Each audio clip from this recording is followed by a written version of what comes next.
Well, our top story, Indian tourists are cancelling trips to Turkey and Azerbaijan en masse after the two nations backed Pakistan following the brutal killing of 26 tourists in Kashmir's Pahalgam by Islamabad-supported terrorists. That's our main topic this evening, the numbers of tourists dropping out, fairly staggering. Joining us now to look at this, Sanjay Bhattacharya and Advaita Kala, Ambassador Bhattacharya. Thank you very much for being with us. Let me come to you first. And let's talk a little bit about Turkey.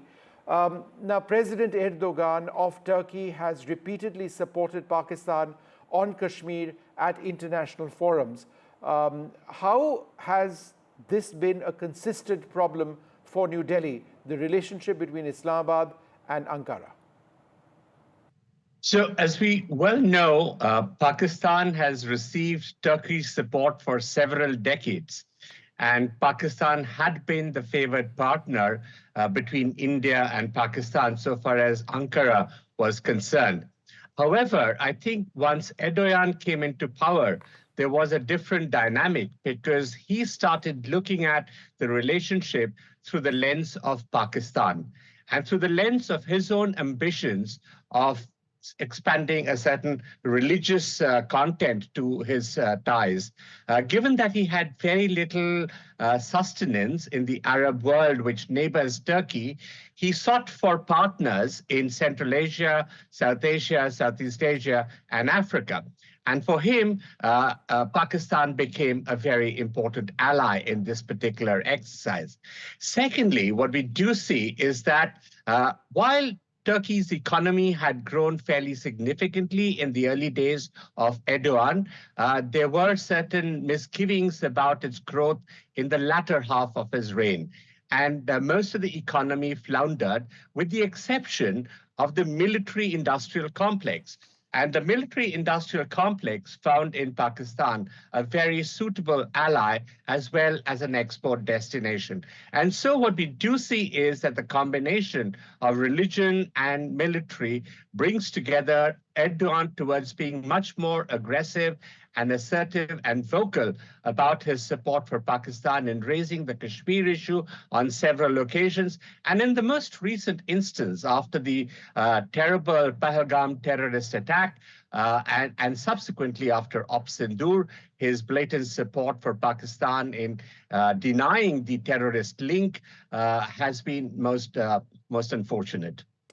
Advaita, the numbers are fairly staggering. MakeMyTrip reports 60% drop in bookings for Azerbaijan and Turkey. Cancellations surged by 250%. Discontinued offers to discourage tourism at this juncture. We've seen this before in the case of the Maldives as well, when people across the country say that, look, if you're against Indian interests, we won't visit your country. How significant this is, in a sense, a popular uprising, if you will. Oh, it's essential, absolutely essential. I think what they've done is unforgivable. The fact that today in the news, there was a news report that 2 Turkish operatives were killed during Operation Sindoor on one of the air bases because they were assisting Pakistan with drones that were meant to kill Indians. And the fact that Indians spend money in their country and encourage tourism there. In 2023, we did Operation Dost. We reached out to them after that devastating earthquake. We have only been nice to this country. And the fact that this is how they repay us, because Erdogan wants to be the modern day caliph in the non-Arabic Muslim world. So he's reaching out to the Pakistans and Malaysias of the world. His call, he can do that. That's his identity. That's where he wants to take his country. But certainly Indians should not be supporting an economy and a country which is helping another kill Indians in the most gruesome and brutal way. And there's no other way to put it. And right now on your ticker, it keeps mentioning an Indigo airline, something to do with resuming flights. Let me just say, Indigo Airlines has a tie-up with Turkish Airlines. And I asked this on Twitter, and I'm going to repeat it here on national TV, that have they stopped that tie-up? Have they exited it? Because I think it's essential that they do. Okay. Ambassador Bhattacharya, in 2023, during the UN General Assembly, Erdogan raised the Kashmir issue. He spoke about Pakistan's stance. He endorsed it, advocated it. He used terms like Indian illegally occupied Jammu and Kashmir, to the Turkish media. He echoed Pakistan's narrative. Now, we reacted very strongly to that at that stage. What I fail to understand is why would Turkey be so against India? We are a huge economy. We have friendly ties, people to people. Why would Erdogan be against India? Yes, Vishnu. In fact, since 2019, actually, Erdogan has been bringing up the Kashmir issue in the UN and making comments about it in every instance. So he is a habitual a violator on that particular front. The reason why he does that is because he has to pander to a certain constituency that he's trying to develop, which is based on a certain religious affiliation. And as I was mentioning earlier, given that he has very little support in the regions around him, and actually, to be quite honest and frank, Turkey itself is quite divided. And I don't think the Turkish people in general support what Erdogan is doing on this particular front. And you've seen that in the recent elections for presidency, the support level for Erdogan has been thinning over a period of time. So he sees a certain he wants to establish a certain legacy for himself. And he's decided that his legacy is to be, as my fellow co-panelist was also mentioning, to be the Caliph and the Sultan. And to be the Caliph and the Sultan, he needs support. And so he's going around to places where he thinks he gets it. And in the process, he thinks that India is not one that is going to resist, because to be quite honest, India still looks at Turkey not through the prism of Pakistan, but through a very direct relationship. And there are certain attributes of our relationship with Pakistan which can actually be positive. Turkey is a very sophisticated and a large economy. It's a member of the G20. It plays a very significant role in regional dynamics. It has a very important mediatory role in various conflict situations around the world, though it did not play any particular role in the recent conflict between India and Pakistan. And Turkey has a certain technological background which India can also can tap into, and Turkey can tap into that. And consequently, you've seen that our bilateral trade is of the volume of about $10 billion. Our two-way investments are about about $200 billion each. So it's a very large relationship. But at the same time, you cannot take us for granted, and there has to be certain retribution and a certain cost. And I think what India needs to do at this point of time is to increase the cost for the support that it has to Pakistan, particularly the ones that affect India. And I think, Erdogan is entitled to his relationships with other countries, but if it affects India, as it has in this particular instance, through the drones and other items, then I think there has to be a cost for it.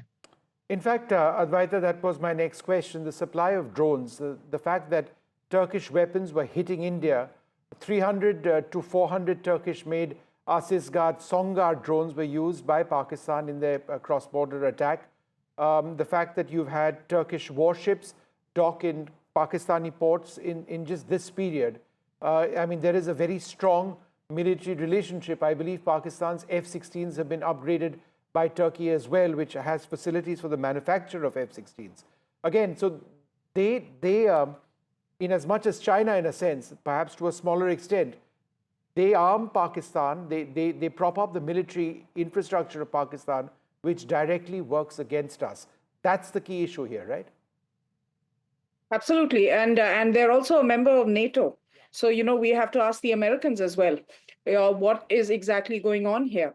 And I think Turkey has made their choice evident. And I don't think we should be foolish and expect them to be friends with us. I was kind of appalled that from Ankara, there was this tourism ministry or department's missive for Indians assuring us that we are very safe in Turkey and we must visit.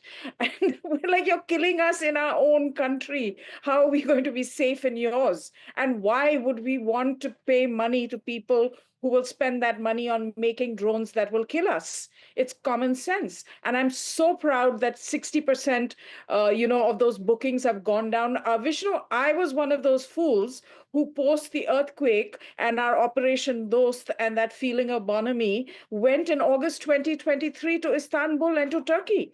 And they're lovely people. They're very liberal people.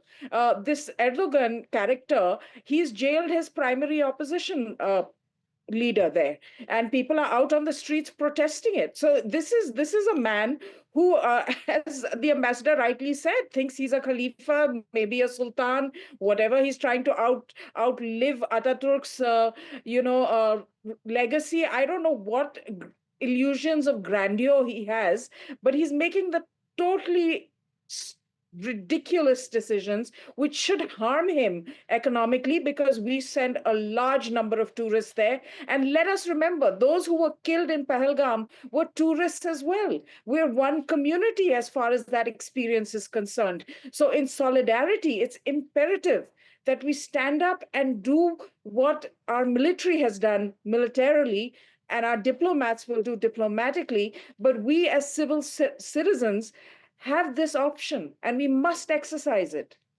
Yeah. Ambassador Bhattacharya, Erdogan just called, a couple of days back, Pakistan's Prime Minister Shehbaz Sharif, praising Pakistan's quote-unquote calm and restrained policies. He's condemned India's actions as risking all-out war. Their foreign ministry echoed the statement, and they referred to our strikes as unprovoked aggression. There seems to be a sense of disbelief about how we face terrorism for such a long time. In fact, Turkey complains about terrorism on its own soil. But for Turkey at this juncture to look the other way when the evidence of Pakistani terrorism on India is as strong as it just seems appalling. It does indeed. So I think if you look at the way Turkey behaves in its neighborhood, the kind of actions that it has had in Syria, in supporting various Nusra factions and in trying to bring them into power, the kind of action that it has used on Armenia through Azerbaijan, the kind of force that it has used in northern Cyprus, and of course the continuing and ongoing struggle with the Greeks, is something that says about Turkey's behavior in its own neighborhood.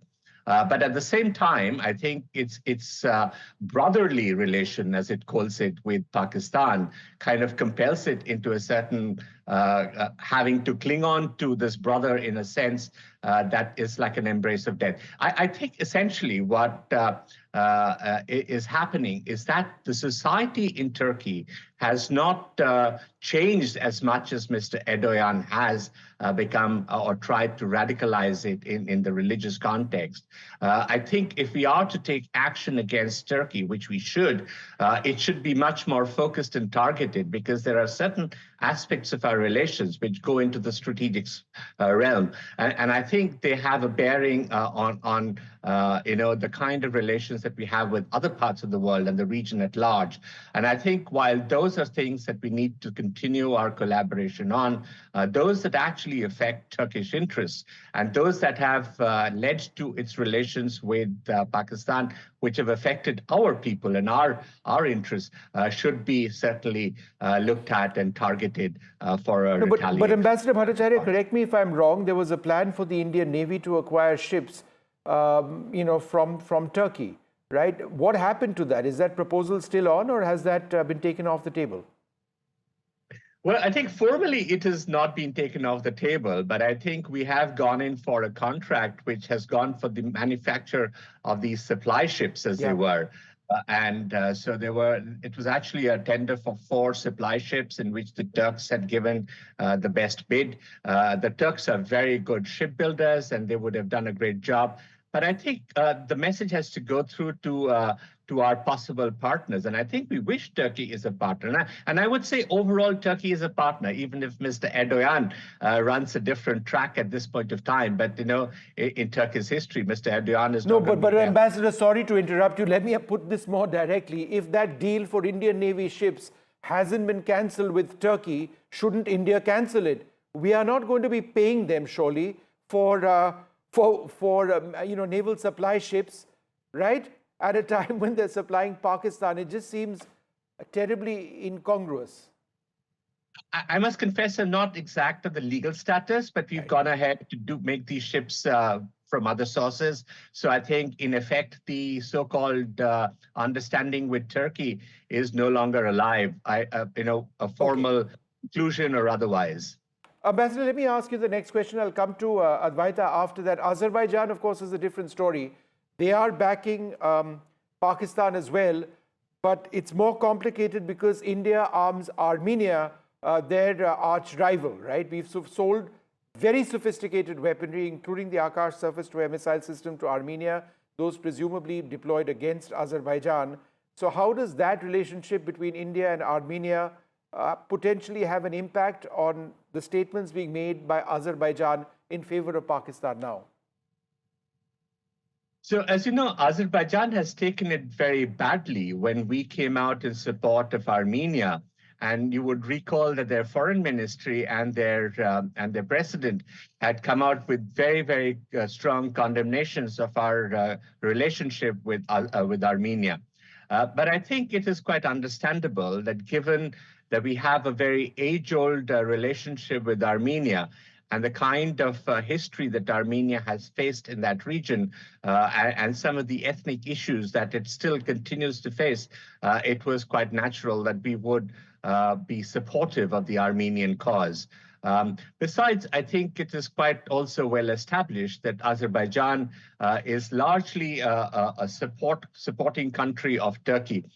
You are probably aware that, in the Kashmir contact group in the OIC, the Organization of Islamic Countries, the contact group has 5 members, which is broadly led by Turkey, Azerbaijan, Saudi, Niger, and of course Pakistan. And they're the ones who come up with these periodic comments on our actions or activities in Kashmir. Sometimes they're quite ludicrous, but the OIC continues to do that at the behest of not just Pakistan, but also of Turkey and Azerbaijan in particular, because, as you're aware, the Saudis have a very different tone today. Advaita, your thoughts about Azerbaijan, it's a little bit more complicated in this case. Yes, of course. Advaita, go ahead. It is a little bit more complicated. I think the Armenian genocide is certainly something that is not spoken of as much as the genocide in Europe. And the fact that India takes a moral stand as far as that is concerned is very important, and I think reflects on the kind of values we have. And they are truly, truly alone in that region. So when it comes to this particular issue, I don't see any different. Azerbaijan has a problem with us. That's fine. They can have a problem with us. We are the 4th largest tourist bloc in terms of country that goes to Azerbaijan, and we should just stop going there as well. There are many other countries that we can go to, and the Indians love to travel. We love to spend money on travel. We usually travel in very large groups. So any country that loses out on having us, and we usually carry our own food too, so that's a good thing. But any country that loses out on having us, it's entirely their problem. But the one that really gets my goat is actually still Turkey. Mm-hmm. No, right, it does. And it clearly doesn't appear to be any signs of that relationship improving at all. Diplomatically, Ambassador, is there anything further that India can do to make its case against Turkey and who they support? Is anyone listening? I think it must be realized that in Turkey, there is a broad political consensus amongst the entire opposition of having much better relations with India. And as my fellow panelists also mentioned, the popular sentiment for India is very positive. There is only a certain community within the AK party, which is led by President Erdogan, which has developed this very brotherly relation towards Pakistan. And as I say, they currently look at India through the lens of Pakistan, which creates a problem. So even while they had a similar perspective in the past before Erdogan, this wasn't really an issue because they looked at the relations with India independently of their relations with Pakistan. And I think that's what they need to get back to. And I think there is going to be a return to that situation once Mr. Erdogan leaves. But given the obstinacy of Mr. Erdogan, I doubt if that's going to happen while he is president. Advaita, last word to you. India weaponizing tourism. That's exactly what you're talking about over here. Lots of people would say, yes, good grief, why are you doing this? Let people travel. How would you respond? No, I'm sorry, there are a lot of countries in the world to travel to. You don't need to be traveling to countries that are supplying weapons to kill you in your own land. It's as simple as that. I don't even know why it's a topic of debate. And I think that is common public sentiment. And there are a few provocateurs who, put out tweets and say, oh, time to go to Turkey, and think it's very cool to talk like that. But they're frankly in the minority, and no one really cares about what they have to say, because we've seen the suffering. We've seen what's happened because of terror. And this is also an emotional issue. We're an emotional people. And when you come for our blood in our own land, for people who are innocent, people who are there to celebrate love, honeymooners, the most harmless people that you can imagine, and you butcher them in this way, and then justify it, don't even condemn it. You have no space in our map of the world. You really don't. No, exactly. It is all fairly shocking, and perhaps there needs to be a bigger consensus about this. But thank you both very much for joining us.